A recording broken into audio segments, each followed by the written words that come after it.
Hey guys, this is Hell Hades. This is going to be another raid Shadow Legends video. Guys, I've done it. I've done it as early as I could. So Bergoth the Malformed is coming. He's going to be summoned right this second. No, he's not. I need to get some more room. I know there's been a lot of kind of mixed opinion about this guy in terms of how easy he is to get. Got to be honest, I think he's been pretty easy to get. I've done Spider Tournament just up until the point that I got the fragments. I did get a top 2 on Dragon, which would have given me the additional 10, I guess, which has kind of made that easier for me. But the Dragon Tournament place to get the items I thought was quite easy. The Arena is always easy. Champion Training, I've literally done none of. So I've got no fragments from there at all. I've used Mystery Shards to get the first 10 fragments from the Summon Rush. I have done the Artifact event, but pretty cheaply as well. So I think that's not too bad. And in the Dungeon Divers, I've been doing whilst I've been doing the Dragon and the Spider. So really, I think he's been pretty easy to get. Now what we're going to find out is he any good? So this video, I'm going to do a full guide on him, test him out, see what his damage is like. Because it's a choice, guys. You do not have to summon this guy. You choose whether you want him or not. I've been told his multipliers are strong, so we're going to test it out today as well. And yeah, try him in as many things as I can.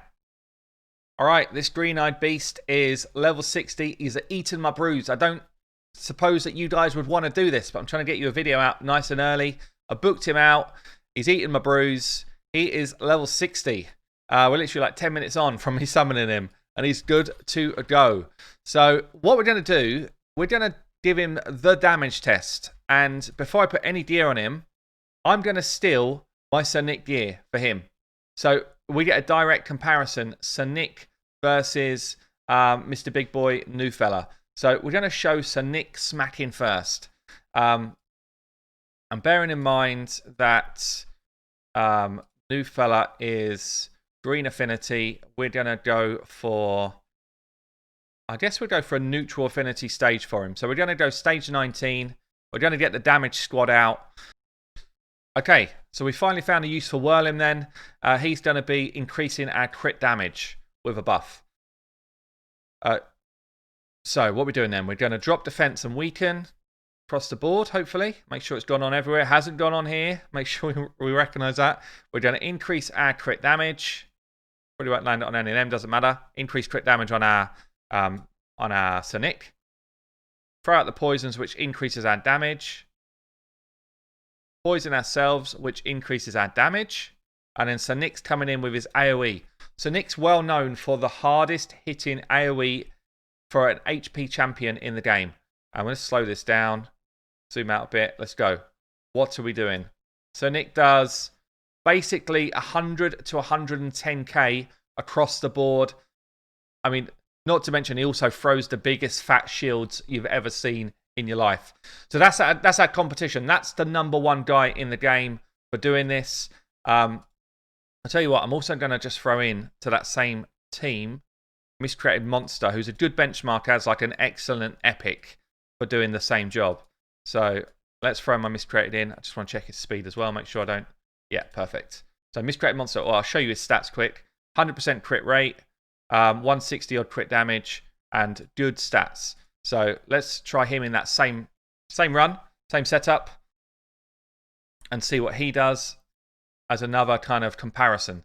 So Miscreated Monster, as I say, widely known as one of the best epics in the game. Increased crit damage is on. This is as hard as these guys can hit, by the way. Like, this is the test that just says, how hard can they hit, like, in this situation? So, Miscreated Monster then, let's have a look. Slow it down again, and bam, we're talking like 50Ks. 50Ks in his gearing, and his gearing is pretty good. So, okay, let's re-gear Bergoth and see what he can do. Okay, build complete. We've stolen Sir Nick's gear. So he's ended up at 84 crit rate, 240 crit damage, 66k health, 196 speed. So this is like a damage test. Just to remind you guys, if you didn't see in the first video, he's got attacks one enemy on his A1, 50% chance of putting a continuous heal on himself if he does a crit. So you need his crit rate up high. For like the rest of the video, we'll change his gear for like clan boss setup, and I'll show you a different build. But for now, we're just doing a damage test. A2 then attacks all enemies, 30% chance of placing provoke, books up to 60. It's not bad, it's not brilliant. You'd really wish this booked up to like at least 80, but ideally 100. If you're trying to provoke people, you want to provoke them all. A bit like what Umbral does, she provokes the whole team. But this is the one that I think is going to hit pretty hard. He's also got, whenever he's attacked, he heals all allies by except himself by 20% of the damage that he takes. Now, if you stack defense up high on him, he's not going to take much damage. So he's definitely someone that you want to stack a lot of health on if you're trying to use him as like a healer. But I still, even like at the moment here, we've got relatively good gear on in terms of health. Not crazy good, 66k. We can definitely get this health up above like 80, 90k if I forget about all of that damage side of it, yeah? So if you've got an 80k health pool, and let's say you're being hit for 30k a pop, 30 to 50 as you get into harder content, then, you know, 20% of that, you'll be healing between 6 and 10k a turn, which is not bad, actually. It's not a bad heal. So I think he could potentially be a kind of substitute top-up healer. I don't think he can be a full-out healer, but a top-up healer for sure. For Faction Wars, I think he could actually do quite a lot of work in healing. And if you saw my video yesterday for Doom Tower, there's a room which is only about HP-based champions, and it's pretty slim pickings on healers. So he might actually be pretty cool opportunity for a healer in that setup. So what have I done then on Masteries? I have, let me move myself out of the way. I've gone for Helm Smasher build. So this is a damage test, as I said, and we'll try him in dungeons this way, and then we will change him up for like a clan boss build. But Helm Smasher, we've got Stoke to Fury because we're using Gerptuck for my damage. We've got things like Ruthless Ambush to get the big hit out first. I think Cycle of Violence and Cycle of Magic are both pretty good on him because you want to get back to that A2 as quick as you can. I also think he could be one of those niche champions that really does well in, where is it? Reflex gear. So 30% chance to reduce a random skill. This is going to grow to 40 on the next patch. And he's only got one skill that can reset. So because he's only got one skill that can cool down, actually you can get back to this skill much quicker. 40% chance to reduce the cooldown of it each time he has a go. So he could actually use his ability straight down to 3. You could get back to it in like 2 or 3 turns if you're lucky. So I think it's not a bad option. Anyway, let's see what he does compared to the Sonic 100 to 110k and compared to the Miscreated Monster like 50 odd k. Both of them were in good builds. Or basically the Sonic is the same build. So this will be an interesting one to see. This is kind of like the question, is he worth your time or not? Right now. We're answering it right now. What level did I just go on? Yeah, right one. Okay.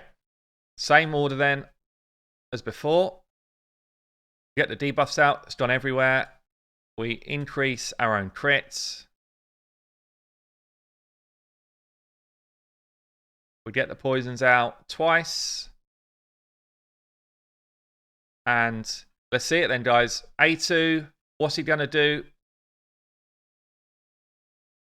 Pop 80s. 80s. So he's not Sonic, but he's also no slouch on damage. He's kind of like, what? 75% of Sonic's damage. Compare that to other HP-based champions. He's in the higher echelon of damage dealers for HP-based. We got 1, 2, 3 provokes out, which kind of hits bang on his 60%. So, not bad. We're just going to speed through here and see what his A1 does as well. I don't think his multipliers are as strong on the A1, but we will test it. Looks like you're the test. A1, slow it down again. Decrease defense and weaken still on. We've still got all of our buffs up. And, 78. That's not bad. That is not bad. Considering he's got a heal mechanic as well, and, you know, he's got provokes coming out. For an epic, he's strong. 48k there without all of the poison and stuff going on. And yeah, for an epic, decent. Here comes the slap again, 50 odd Ks that time, when we don't have all of the kind of necessary buffs and debuffs going on. So I'd say he kind of passed it for an HP based champion. He does pass the damage test pretty well. 75k there. Yeah, obviously we've got this in like the best scenario. This is the best scenario that you're going to run him in. But is he okay for damage whilst bringing some utility? Yes, he is the answer. Yes, he is. Okay, so we're going to run this through, and then we're going to rebuild him now for, I suppose, a more reasonable build. Or perhaps I'll run him in this build, but in like more normal teams, and see how he performs there. Right, so we're going to try and run in a more normal team on the wrong affinity here. So we're taking him on stage 20, just to see, can he be part of any sort of Dragon 20 team. I'm running Apothecary for speed. We've got decreased defense in a stun gear from our War Maiden. So he's slapping here with decreased defense out without all of those extra buffs for like 22k on an AoE, which is not bad. Obviously, weak hits are going to come in. He's taking the punishment and healing the team, so he's actually taking the punishment pretty well against these guys. Single targets without crits, 8.5k. Obviously, you'd want to build his crit rate up if you're not running someone like a Bad L lead. 24k A1 though. It's not bad, guys. He's not bad in this type of content. Obviously, we've got another protector in here as well for the team. 33k there. So he's wrong affinity here, and you probably wouldn't choose to run him in a Dragon 20 team. But to help you through the waves as like a negative affinity tank, it's actually not bad. You just get so many weak hits, which is a shame, I guess. We need to wait for that decreased defense to come around again. He's slamming without it. 21k without decreased defense out. It's pretty strong again. There's your decreased defense. And heals there coming in for like 2 or 3k a heal in total, which again is okay as like a top-up healer. If you're struggling for healer or you want DPS whilst getting heals, I think he's actually not bad for that. He's not by no means going to like be a top-tier champion, but I actually think he's quite good. 26k there. I mean, he absolutely doesn't get into like a Fire Knight team. He doesn't bring anything for Fire Knights, I don't think. So I can't see him getting into a team for Fire Knights. And I can't see that he really brings anything to a Spider team either. He's got no turn meter control. He's got no burns, anything like that. So I think if you're going to run him in a team, it's probably going to be Ice Golem outside of Clan Boss and outside of like Doom Tower special rooms. A real shame is that we're not on the Night Revenant's Faction War day, because I actually think that's where he shines the most. You really struggle for healers in Night Revenants, and having someone with an AoE provoke as well as a heal is actually pretty solid.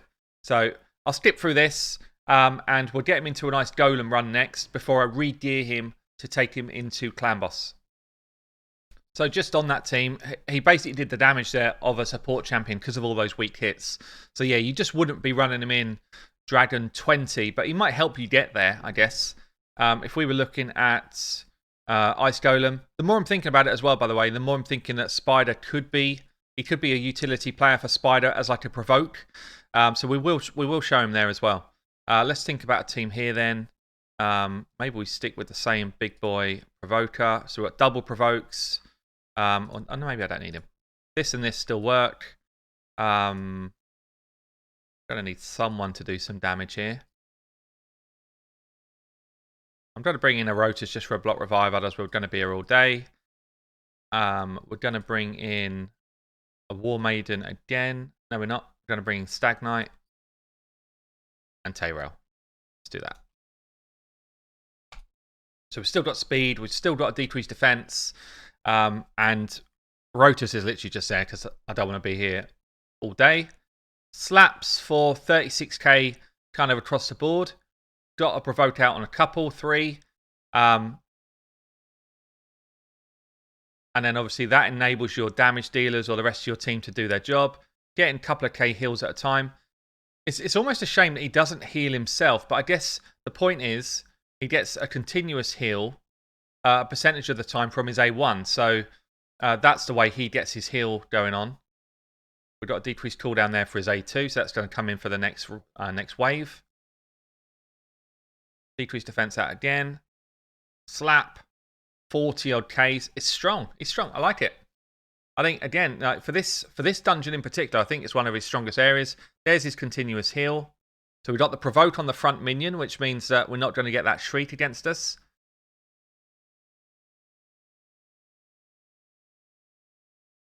Gets a stun on him. Doesn't really matter. He's got a continuous heal, so that's topped him right back up again.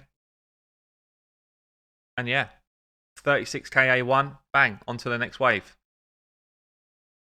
This is always a nasty part of the fight. But I don't think we've got anyone who's going to kind of trigger silly damage numbers against us in this comp. Slaps. No provokes out. Obviously, you can't provoke bosses.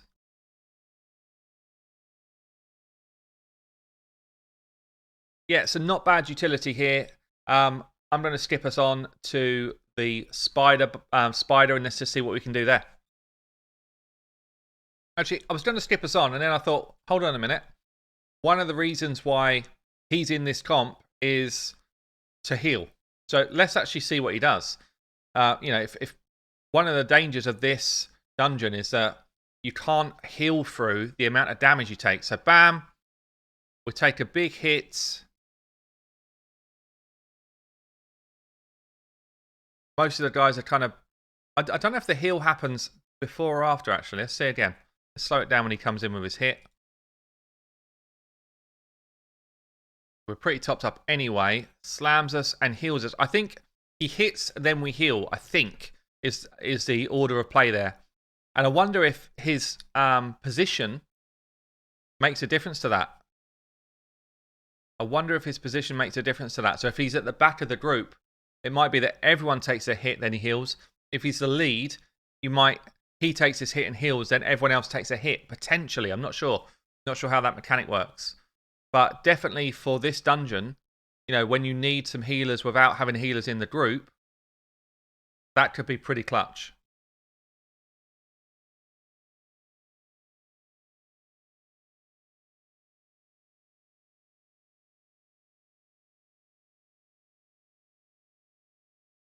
He's obviously keeping his continuous heals on.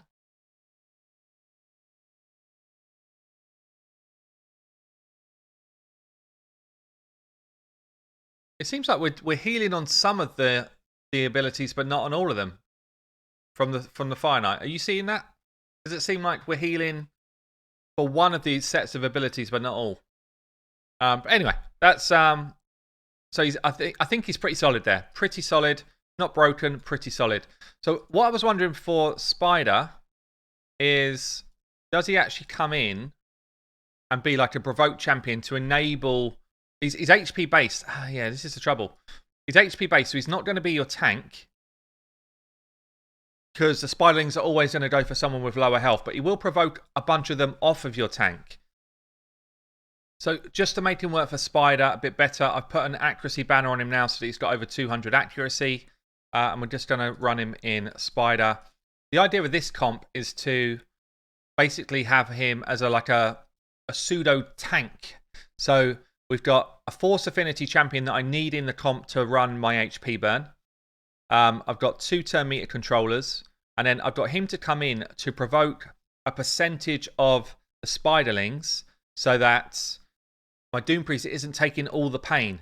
If my Doom Priest takes all the pain, then I think I die. I think I lose quite quickly. So I don't have any healers in this comp. So he's doing 2 things. He's going to be pseudo tank with HP burns going out.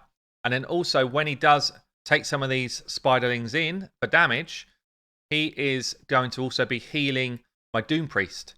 So we've kind of got 2 things going on. You see here, he's healing my Doom Priest while he's taking the damage. And then Doom Priest kind of does a return heal when she gets a turn. So between the 2 of them, they're keeping my team alive whilst we're relying on HP burn to do the actual job of killing the spider. So I don't know if this fully works. Maybe I need a bit more protection over. Now, is he going to do the job as a healer? Just done a bit of healing there. I don't know if I've really got enough provokes out there. Maybe it's going to be. Oh, it might work. HP burns out there has just kind of killed everyone. So that second HP burns just kind of failed. But again, we get provokes out on about half.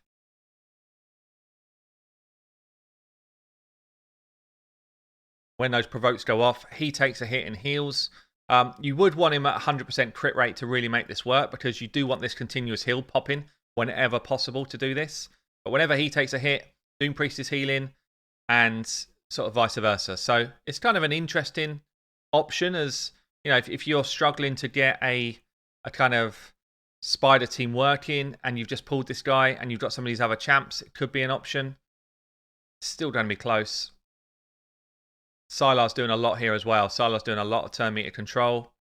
But bam, he's now healed to full because of his continuous heal. Turn meter's not a problem here. The only problem we've got is whether or not Doom Priest dies. That's the only problem. Loads of HP burns out of that time. That was a better one. And then, yeah, between the two of them, they're kind of doing like a dual tank.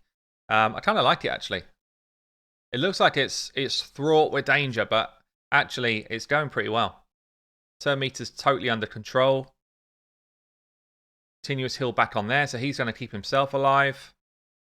We're just doing a bit too much damage to the spiderling. So if I was to build this potentially just for spider, I would put less damage on my Bergoth. I'd just make him high crit rate, high accuracy, but low crit damage if I wanted to really make this work. But feels like it's going to be, you know, the spider's not had a single turn.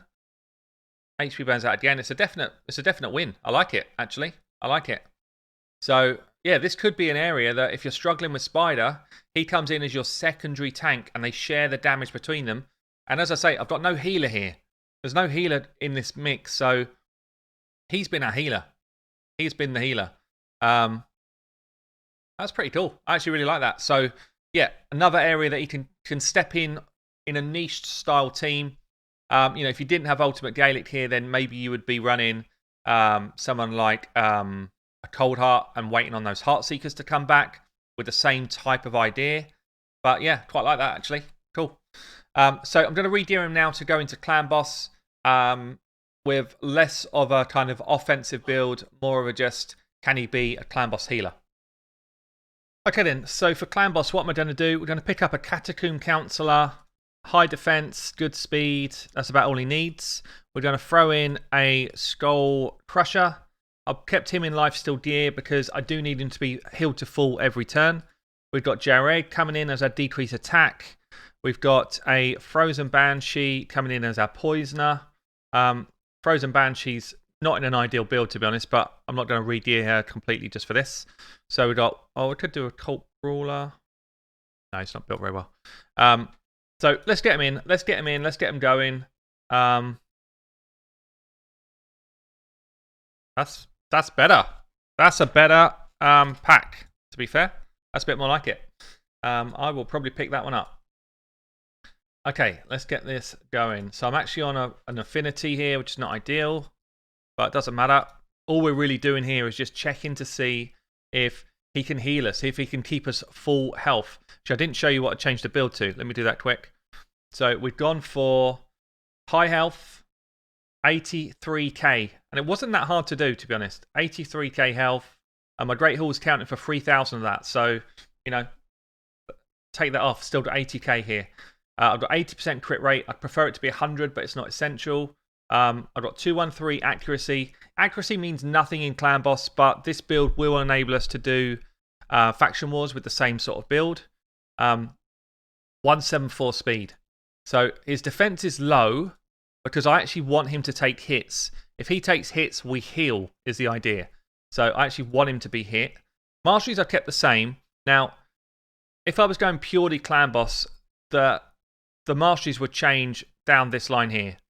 So I would come in and I'd go straight down bottom left into Single Out, and then I'd go straight down into War Master.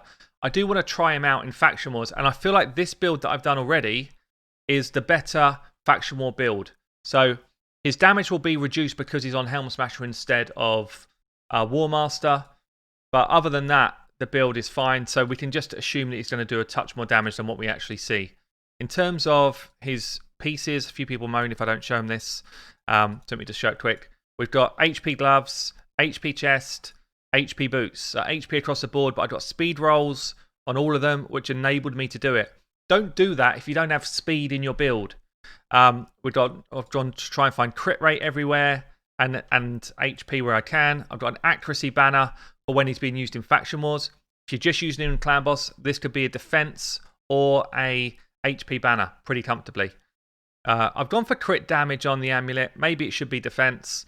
The reason I've done crit damage here is because I knew I was pulling in quite a high crit rate. And then I've gone HP with some defense rolls here as well. So let's stack him in. Let's get this going and see what he can do in Clan Boss. Skull Crusher, Catacomb, Jareg, New Fella, Bergoth, and Frozen Banshee. So I'd say like a pretty low level team. Obviously, if you don't have a counter attack, you just take him out and perhaps put someone else in there. We've got decreased attack. We don't have a decreased defense or a weaken. So maybe if you didn't have a Skull Crusher, maybe we just do that. Don't have a Skull Crusher, we put in a Razin instead. Sure he's built. Yeah.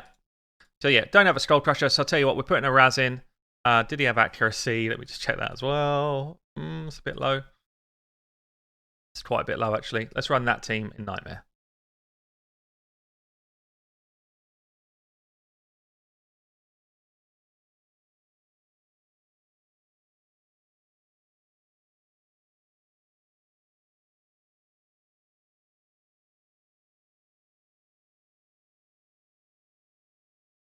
Where are you people? Where are you? What I'm looking for? Catacomb and Jarek. Okay. Okay. Let's try it.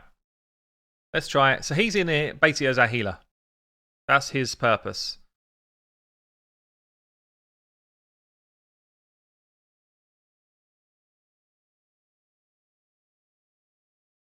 We start getting our poison out. We've got a weak hit here for our decreased defense and weaken anyway. Get the ally attack going.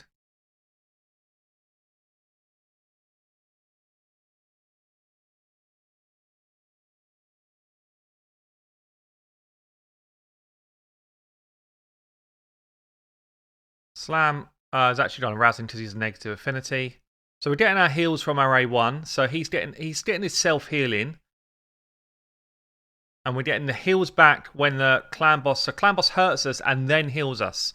So that order is actually quite nice. You can see here, everyone is basically topped up. So how long does that carry on for? Damage goes out, then the heals come on. I like the order of that. The damage going out first, then the heals coming back after. It's pretty nice. I think the only person I've got in lifesteal gear here is the Razin.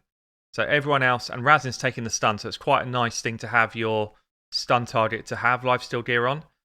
We're not healing up completely for the damage we're taking, but it's not far off it. It's not far off it.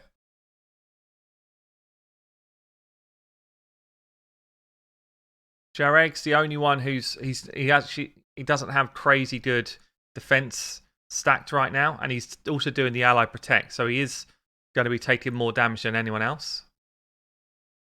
Pretty soon he'll also be dropping his own kind of heals as well though, so it's probably not quite enough as a heal, like a heal mechanic, but if you don't have the ability to put out, like decent healing, or you just need that kind of top up to go alongside a leech type of ability, I think it's kind of good. I think it's not bad. We're only early days, so we're only like 12 turns in here. I like the fact that he puts a heal mechanic on himself as well. There's all those heals coming up after. Yeah, considering we've got no healing going on at all, other than him, basically. He is our healer in this comp. Everyone apart from Jareg is holding on to their health quite nicely. The challenge will be when we get to turn 20 and you really start to take a lot of damage, does he maintain that same sort of level of healing? I'm going to skip us on, get us to that kind of level, and then we'll see. So we're not far off it anyway, and we're going to die soon. So it's interesting. It's not quite enough, but it's also not far off being enough to keep people properly alive. And I like the fact that you get that kind of clutch heal at the end. But you can see kind of those which don't have a lifesteal mechanic built in. So we've got actual lifesteal gear on Razin. We've got a bit of a heal in his own ability from Catacomb. And that's doing enough to keep them topped up. But someone like a Frozen Banshee, she was just gradually over time losing her health. So it's not bad. It's not enough to replace lifesteal gear or replace a leech. But it definitely would pair nicely as a top-up heal. I still think his best spot is going to be in dungeons or in Faction Wars especially. I think Faction Wars is where he really comes in quite key for this group. But guys, look, that's my guide on Bergoth. Mid-tier epic is where I'd put him. If you are going to struggle to get the big bad boy fusion in December, don't invest your time and energy and resources into him. I do feel like he's quite easy to get though. And I definitely feel like he's going to help a lot of people with night revs in Faction Wars. So look guys, up in Hell Hades, hope you enjoyed the video. I'll catch you in the next one.